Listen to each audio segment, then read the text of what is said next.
Brought to you by V-Guard.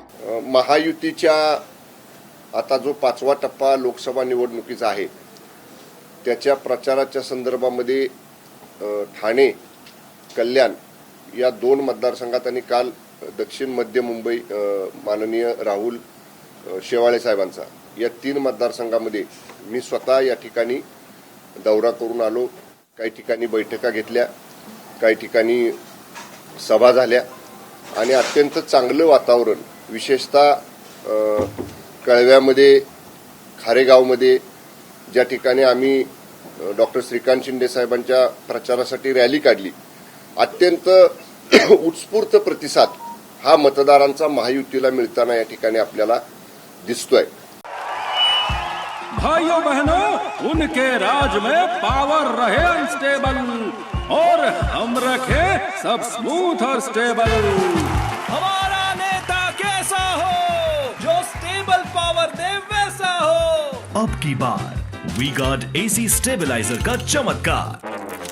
काल देखील मी महाराष्ट्र नगर मानखुर्द या ठिकाणी आमचे सातारा जिल्ह्यातले विशेषतः पाटण तालुक्यातले बहुतांश लोक त्या ठिकाणी नोकरीनिमित्त व्यवसायानिमित्त येऊन राहिलेले आहेत।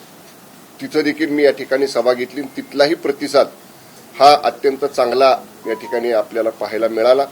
आज मी घनसोली ज्या ठिकाणी आमचं सातारा जिल्हा रहिवासी मंडळ आहे की जे पूर्ण सातारा कराड जावली या भागातले जे लोक आमचे या ठिकाणी राहतात घनसोली आणि त्या परिसरामध्ये, तर त्या ठिकाणी आमचे सहकारी उमेदवार वायकर साहेब आणि नरेश मस्के साहेब या दोघांच्यासाठी संयुक्त मेळावा या ठिकाणी संध्याकाळी घेतोय।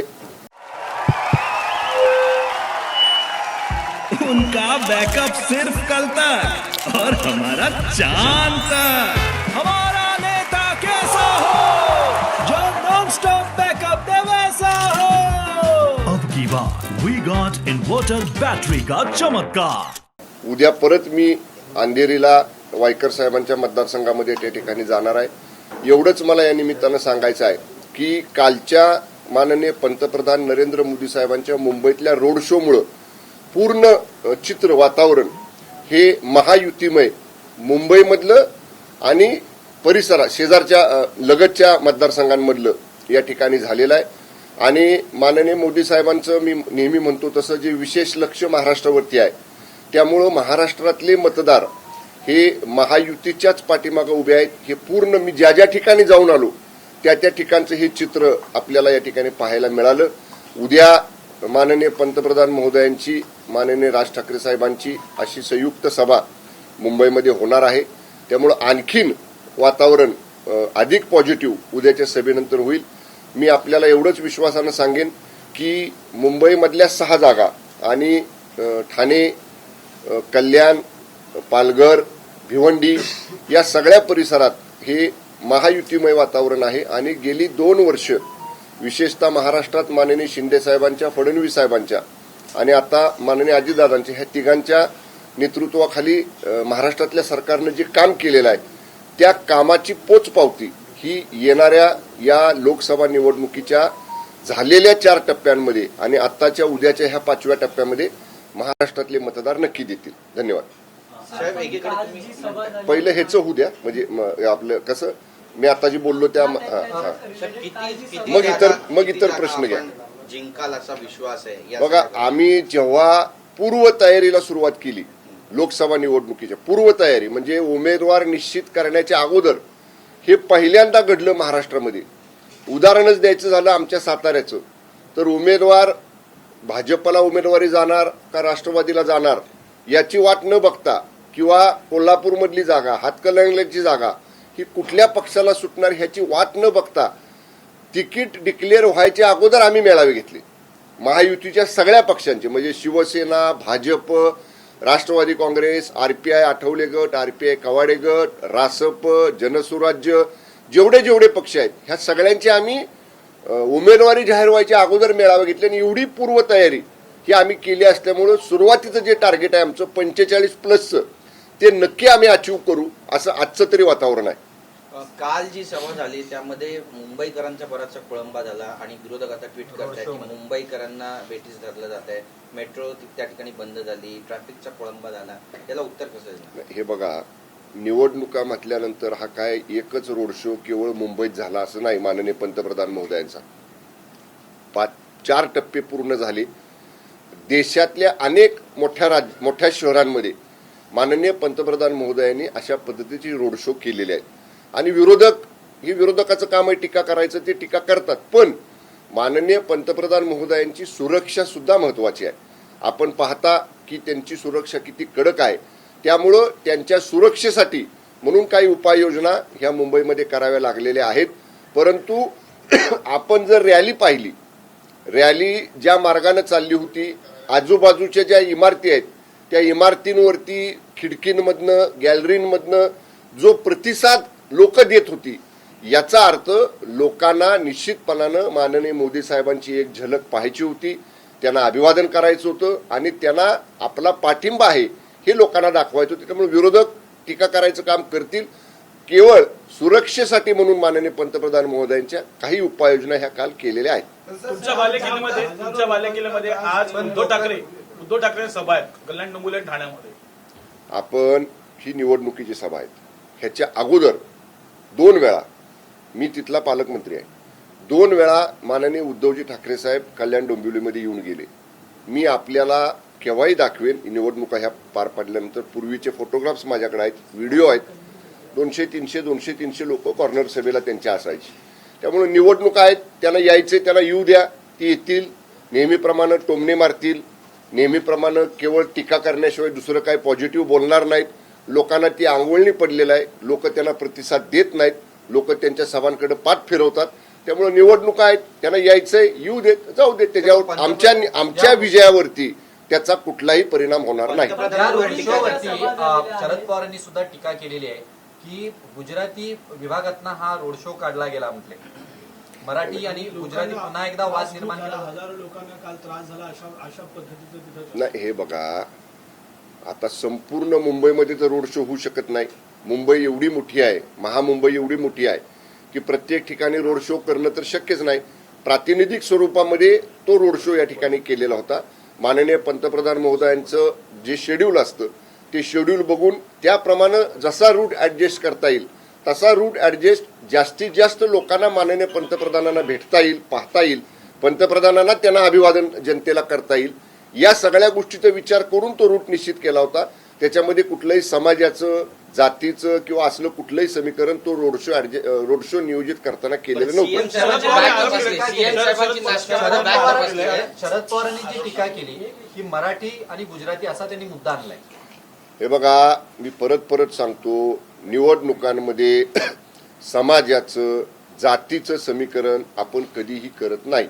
निवडणुकीला सामोरं जाताना एका बाजूला पक्षाची भूमिका, दुसऱ्या बाजूला समोर असणाऱ्या मतदारांना अपील करणं.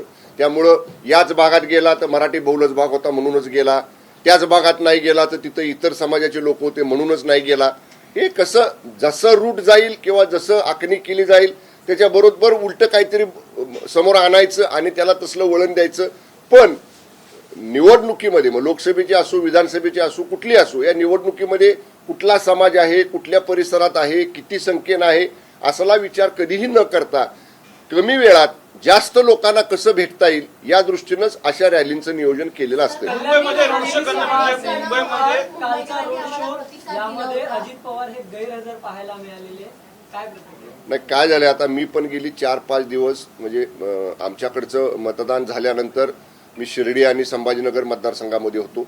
शिर्डी आणि संभाजी मतदारसंघातनं आलो. एकच दिवस माझ्या स्वतःच्या विधानसभा मतदारसंघामध्ये अवकाळी पावसानं खूप नुकसान झालं म्हणून मी तिकडे 1 दिवस जाऊन आलो आणि गेली 3 दिवस झाले कल्याण डोंबिवली, ठाणे आणि काल मुंबई, आज देखील मुंबई, असे आमचे, मी दौऱ्यावर आहे. त्यामुळे मला नेमकं माननीय अजितदादांच्या बाबतीतली माहिती नाही, परंतु जरूर मी त्यांच्याकडे संपर्क साधेन. परंतु जे माध्यमांमध्ये कळतंय की त्यांची तब्येत ठीक नसल्यामुळं त्यांचे जे प्रवक्ते आहेत अमोल मिटकरी, त्यांनी सांगितले की निवडणुकीमध्ये थोडंसं भिजले ते पावसात काही ठिकाणी आणि त्यामुळे त्यांची प्रकृती ठीक नाही असं समजते. तरी पण मी आजच त्यांच्या निवासस्थानावरती किंवा त्यांच्या कार्यालयाकडे संपर्क करून त्याची माहिती घेतो. बरं, संजय- मुंबईमध्ये रोड शो असं करणं म्हणजे निव्वळ मूर्खपणा आहे असे शरद पवारांनी टीका केली. याच्या अगोदर काही रोड शो झाले नाहीत का मुंबईत? सांगितलंय ना, पूर्वी काल सुद्धा रेफरन्स दिलाय की पूर्वी मला वाटतं मॅडम सोनिया गांधीजींचा रोड शो झाला होता, यापूर्वी काही नेत्यांचे रोड शो झाले होते. रोड शो हे निवडणुकीमध्ये होतात आणि केवळ मुंबईतच नाही. मी मगाशी सांगितलं, देशातल्या अनेक मोठ्या शहरांमध्ये निवडणुकीमध्ये रोड शो होतात ना, त्या रोड शोला अशा पद्धतीनं मूर्खपणा आहे म्हणणं, हे पवार साहेबांसारख्या प्रदीर्घ अनुभव असणाऱ्या नेत्यांना तरी त्यांनी बोलणं तरी मला योग्य वाटत नाही. घटनाबाह्य सरकारचा जाहीरनामा कशाला पाहिजे? घटनाबाह्य हेच त्यांचा जाहीरनामा आहे असं संजय राऊतांनी आरोप केला. त्यांना दुसरं काय मला त्यांना काय येतं बघा. महायुतीचा जाहीरनामा आम्ही प्रसिद्ध केला. जे आपले उमेदवार आहेत त्या प्रत्येक उमेदवारानं आपापल्या रिजनमध्ये म्हणजे आपापल्या लोकसभा क्षेत्रामध्ये जे विषय आहेत येणाऱ्या 5 वर्षात सोडवायचे त्याच्या बाबतीतले जाहीरनामे प्रसिद्ध केले. त्यामुळं महायुतीचा एकत्र जाहीरनामा आम्ही प्रसिद्ध केलेला आहे. मला संजय राऊतांना एवढंच विचारायचं आहे की तुम्ही या लोकसभा निवडणुकीमध्ये काही विजन दिलं का महाराष्ट्राला, की आमचे खासदार निवडून आले तर आम्ही काय करणार आहे? तुम्ही परकीय गुंतवणुकीबद्दल काय बोलला का? जागतिक अर्थव्यवस्थेत देशाचा क्रमांक कितव्या क्रमांकावर तुम्ही नेणार, त्याच्यासाठी काय उपाययोजना करणार, याच्या बाबतीत काय बोलला का? अर्थव्यवस्था शेतीशी निगडीत आहे, त्या शेतीच्या उन्नतीसाठी, शेतकऱ्याच्या प्रगतीसाठी, छोट्या स्मॉल स्केल इंडस्ट्रीच्या उद्योगांच्या प्रगतीसाठी तुम्ही काय करणार, महिलांसाठी काय करणार, याच्या बाबतीत काय तुम्ही कधी बोललाय का? निवडणुका लागल्यापासून संजय राऊतांचं मी आता हे 5-6 मुद्दे मांडले, त्याच्या बाबतीतलं एक स्टेटमेंट तुम्ही दाखवा. रोज उठायचं टीका करायची, रोज उठायचं टोमणे मारायचे. पण तुम्ही निवडणुकीला तुम्हाला टोमणे मारायला, टीका करायला 4.5 वर्ष बाकी आहेत ना. निवडणुकीचे 2-4 महिने तरी तुम्ही लोकांना काय देणार आहात या निवडणुकीमध्ये, किंवा लोकांसाठी तुम्ही भविष्यात 5 वर्षात काय करणार आहे ह्याचा एक रोडमॅप विकासाचा कधी ठेवलाय का संजय राऊतांनी? असं सकारात्मक ते कधी बोलत नाहीत. टोमणे मारणं, टीका करणं याच्या व्यतिरिक्त संजय राऊतांना काही जमत नाही. त्यामुळं त्यांच्या प्रश्नाला फार गांभीर्यानं आम्ही कुणी घेत नाही, माध्यमांनी सुद्धा घेऊ नये अशी माझी विनंती आहे. भाजप नेते मोहित कंबोज यांनी एक ट्विट सकाळी ट्विट केलं आणि असं म्हटलंय की 4 जून नंतर जे उबाटा गट आहे आणि राष्ट्रवादी काँग्रेस शरद पवार गट आहे तो फुटणार आहे 4 जून नंतर. पुन्हा राजकीय भूकंप होईल 4 जून सर्व. आता हे खरं मोहित कंबोज साहेबांनी बोललेत, परंतु आमचा अनुभव आहे. आता मी सांगितलं, मी 6, 7, 8 लोकसभा क्षेत्रामध्ये जाऊन आलो. अनेक लोकांनी आत्ता आम्हाला मदत केली. आता हे उघड बोलायचं नव्हतं आम्हाला, मग तेच सांगतोय. समोर जे लोक आहेत ना, तुम्ही आता उबाटाचं नाव घेतलं, तुम्ही राष्ट्रवादी पवार गटाचं नाव घेतलं, काही काँग्रेसची लोक आहेत, ज्या लोकांनी उघड आम्हाला मदत न करता तिने आम्हाला सांगितलं की आम्हाला तुम्हाला मदत करायची, तुमचे विचार आम्हाला मान्य आहेत. अनेक लोकांनी अप्रत्यक्ष सहकार्य या लोकसभा निवडणुकीत आम्हाला केलेलं आहे. आज आम्ही त्यांचा कुणाचा नामोल्लेख करू इच्छित नाही, परंतु जरूर निकाल लागल्यानंतर महायुतीमध्ये येणाऱ्यांचा लोंढा वाढलेला आपल्याला बघायला मिळेल. बरं, त्यांनी संजय राऊतांनी एक व्हिडिओ ट्विट केला होता काही दिवसांपूर्वी. मुख्यमंत्री बॅग नाशिकमध्ये 12 कोटी पोहोचवले असं सुद्धा त्यांनी आरोप केला होता. आज मुख्यमंत्र्यांची त्यांच्या बॅगांची तपासणी करण्यात आली पोलिसांमार्फत, मात्र काही मिळालं नाही. बघा, याच्यावरनं संजय राऊतांचं ट्विट खरं असतं का खोटं असतं तुम्हीच बघा ना. आता तुम्ही त्या दिवशी दिवसभर चालवलं, आम्ही पण बघितलं. माननीय मुख्यमंत्री महोदय हेलिकॉप्टरमधनं उतरले आणि त्यांच्याबरोबर असणाऱ्या लोकांनी त्यांचे काय बॅग होत्या कपड्याच्या, कागदपत्राच्या, त्या घेऊन जाताना ह्या बॅगमधनं काय नेलं. संजय राऊतांनी तर 12 कोटीचा आकडाच जाहीर केला. जसं काही त्यांना त्या बॅगेमध्ये पैसे जायचे त्यांनी स्वतः बघितलेलं होतं, किंवा त्यांच्याकडे काही कॅमेरा होता त्या बॅगमधलं दिसण्यासारखा. मी म्हणलं ना, भडक वक्तव्य करायचं, दिवसभर स्क्रीनवर टीव्हीच्या दिसायचं, ह्याच्यापेक्षा दुसरं काम नाही संजय राऊतांना. बरं झालं, माध्यमांचंही समाधान झालं. आज माननीय CM साहेब नाशिकलाच गेले परत, त्यांच्याबरोबर त्यांच्या बॅग होत्या, आपण टीव्हीवर बघितलं, बॅग उघडून ठेवल्या, कपडे दिसत आहेत, बाकी काही साहित्य दिसतंय वापरातलं रोज लागतं ते. हे बघा, माननीय मुख्यमंत्री दिवसातनं 5-5, 6-6 सभा करतात, 4-4, 5-5 बैठका करतात, मेळावे करतात. मला सांगा, उष्णतेचे दिवस आहेत, प्रवासात गेलो, गर्दीत गेलो, कपडे खराब होतात, बदलावे लागतात, आणि ते नेहमीची सवय आहे माननीय मुख्यमंत्री महोदयांची की दौऱ्यावर बाहेर पडताना 2-3 दिवस लागतील किंवा 4-5 ड्रेस आपल्याला बरोबर ठेवले पाहिजेत, या नेहमीची सवय त्यांची आहे. पण आज उघडलं ना, निवडणूक आयोगानंच तपासलं ना, मला सांगा आत्ता पोलीस यंत्रणा कोणाच्या नियंत्रणात आहे, जिल्हाधिकारी कोणाच्या नियंत्रणात आहेत, निवडणूक आयोगाच्या नियंत्रणात आहेत. कुठल्याही जिल्ह्यात गेलो आपण, आम्ही आमदार आहेत, मंत्री आहेत, आमच्याही गाड्या तपासतात बऱ्याच वेळा. हे निवडणूक आयोगाच्या निर्देशानुसार तपासून समोर दाखवलं ना, म्हणजे संजय राऊत किती संदिग्ध बोलतात, धादांत खोटं बोलतात आणि एखाद्याला बदनाम करायसाठी कसं बोलतात याचं ज्वलंत आज समोर आलं की त्याच्यामध्ये काही तथ्य नाही. त्यामुळं माझी परत एकदा विनंती आपल्याला आहे, संजय राऊतांच्या वक्तव्याची तुम्ही आधी खात्री करत जावा आणि मग चालवत जावा. ते मनोज जरांगे पाटील हे 8 जूनला सभा घेणार होते, मात्र दुष्काळ आणि पाणी टंचाई असा प्रश्न देत त्यांनी ती सभा रद्द केलेली आहे. हे बघा, मराठा आरक्षणाचा विषय अत्यंत सकारात्मकपणे आपल्या सरकारनं सोडवलेला आहे. 10% आरक्षण मराठा समाजाला आपण दिलेलं आहे. आता आम्ही सगळेजण लोकसभा निवडणुकीच्या प्रचाराच्या रणधुमाळीमध्ये ह्या 20 तारखेपर्यंत आहोत. त्याच्यानंतर 4 तारखेला निकाल आहेत. जरूर मराठा आरक्षण मंत्रिमंडळ उपसमिती आहे माननीय चंद्रकांत दादांच्या अध्यक्षतेखाली, त्याचा देखील मी एक सदस्य आहे. मी स्वतः प्रयत्न करेन की या 4 तारखेचा निकाल लागल्यानंतर मी स्वतः एकदा जाऊन माननीय मनोज पाटील जरांगे साहेबांची भेट घेईन. सरकारनं काय केलेलं आहे, त्यांच्या कशा मागण्या होत्या आणि त्या कशा पद्धतीनं मान्य केलेल्या आहेत याचा तुलनात्मक तक्ताच मी माननीय मनोज जरांगे पाटील साहेबांना जरूर दाखवेन.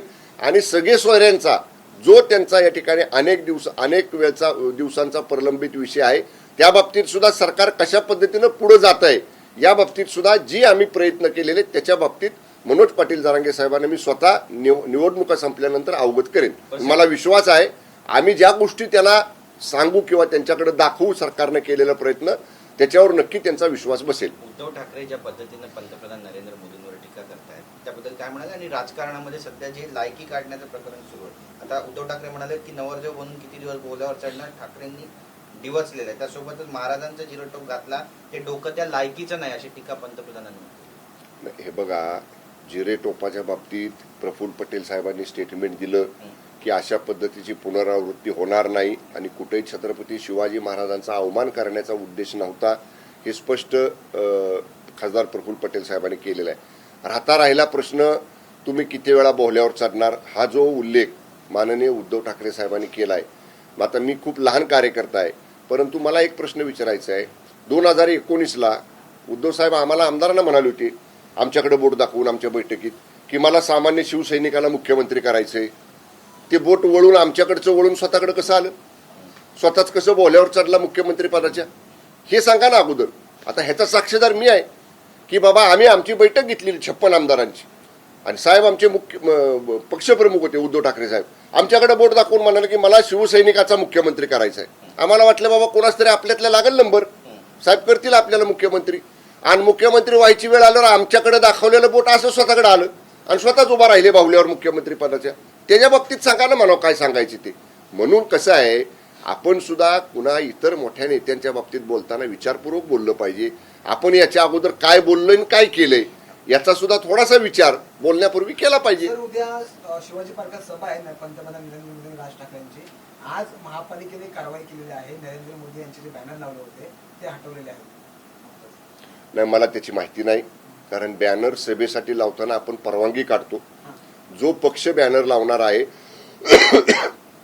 किंवा प्री इलेक्शन अलायन्स अगोदर निवडणुकीच्या अगोदरचा जो अलायन्स असतो, जी युती असती, ते रितसर अर्ज देऊन ठिकाणाचा उल्लेख करून आपण त्याची परवानगी काढत असतो. जर परवानगी काढली नसेल तर महापालिकेनं कारवाई केली असेल निवडणूक आयोगानं. पण आम्ही जरूर त्या परवानग्या काढू, कारण परवानगी काढून बॅनर लावायला कुठेही मनाई नाही. त्यामुळे असं कुठं घडलंय मी स्वतः त्याची खात्री करतो आणि आमचे इथले स्थानिक जे नेते आहेत मुंबईमधले त्यांच्याशी चर्चा करून रितसर निवडणूक आयोगाची, निवडणूक निर्णय अधिकाऱ्यांची ठिकाणासह रितसर परवानगी आम्ही काढू आणि जरूर त्याचा निश्चितपणानं योग्य नियमाचं पालन करून ते बॅनर लावू. बरं, राज ठाकरे आता तुमच्या सोबत आहेत, पण आता ते तुमच्या सोबत आहे म्हणून त्यांच्यावर टीका होऊ लागली आहे का? कारण शरद पवार त्यांच्यावर टीका करतायत, ते म्हणतायत की महाराष्ट्राच्या राजकारणात राज ठाकरेंचं स्थान काय आहे. नाशिक हा त्यांचा बालेकिल्ला होता, पण हल्ली ते नाशिकमध्ये दिसत नाही. आता बघा, पवार साहेबांबद्दल मी बोलणार नाही, परंतु राज ठाकरे साहेबांचे विचार मी ज्या दिवशी मनसेनं आणि माननीय राज ठाकरे साहेबांनी बिनशर्त पाठिंबा आमच्या महायुतीला दिला त्याच वेळी मी सांगितलं होतं की हिंदू हृदय सम्राट शिवसेना प्रमुख वंदनीय बाळासाहेब ठाकरे साहेबांचे हिंदुत्वाचे विचार आणि माननीय श्री राज ठाकरे साहेबांचे हिंदुत्वाचे विचार हे मिळते जुळते आहेत. आणि आम्ही माननीय शिंदे साहेबांच्या नेतृत्वाखाली हे वंदनीय बाळासाहेब ठाकरे साहेबांचे हिंदुत्वाचे विचार घेऊन पुढे चाललेलो आहे. आमच्या विचाराला पाठबळ देण्यासाठी आमचे विचार आणि त्यांचे राज ठाकरे साहेबांचे विचार एकच असल्यामुळे दोन समविचारी लोकांची शक्ती एकत्र आली पाहिजे यासाठी म्हणून राज ठाकरे साहेबांनी घेतलेली ती भूमिका आहे. या भूमिकेमुळं ज्यांचं राजकीय नुकसान होणार आहे अशा लोकांचा ते खुपणं किंवा अशा लोकांना ते वाईट वाटणं हे साहजिक आहे. त्यापोटी कदाचित पवारसाहेब असं बोलले असतील, परंतु समविचारी आणि विशेषतः वंदनीय शिवसेना प्रमुख हिंदू हृदय सम्राट स्वर्गीय बाळासाहेब ठाकरे साहेबांच्या विचाराबरोबर असणारे राज ठाकरे साहेब आहेत. त्यामुळे अशा विचार एकत्र येणं हे महाराष्ट्राच्या दृष्टीनं फायद्याचंच आहे. बरं सर, संजय राऊतांनी पुन्हा एकदा टीका केली आहे जाहीरनाम्यावरून. शिवसेनेचा जाहीरनामा आला नाही. ते म्हणतात की शिंदे घटनाबाह्य सरकार आहे. सांगितलं ना मगाशी, दिलं ना उत्तर मी. Okay, thank you. काँग्रेसचे जयराम रमेश यांनी काही पंतप्रधानांना प्रश्न दिले. त्यात एक असा आहे की घाटकोपर होर्डिंग दुर्घटनेनंतरही मुख्यमंत्री शिंदे मुंबई सोडून वाराणसीला का गेले. त्याचबरोबर मुंबईकरांच्या जीवापेक्षा पंतप्रधानांना अर्ज आणि रोड शो महत्वाचा होता. कोण म्हटलं? जयराम रमेश.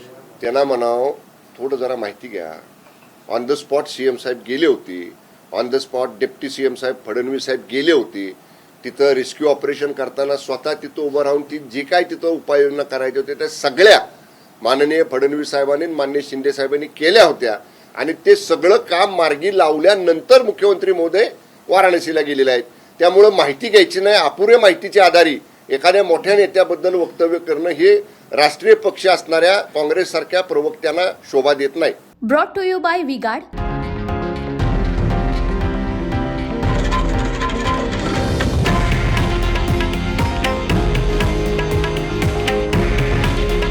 हे आहे देशातील नंबर 1 न्यूज नेटवर्क आणि आपण पाहत आहात TV9 मराठी. काळजी तुमची, हित महाराष्ट्राचं.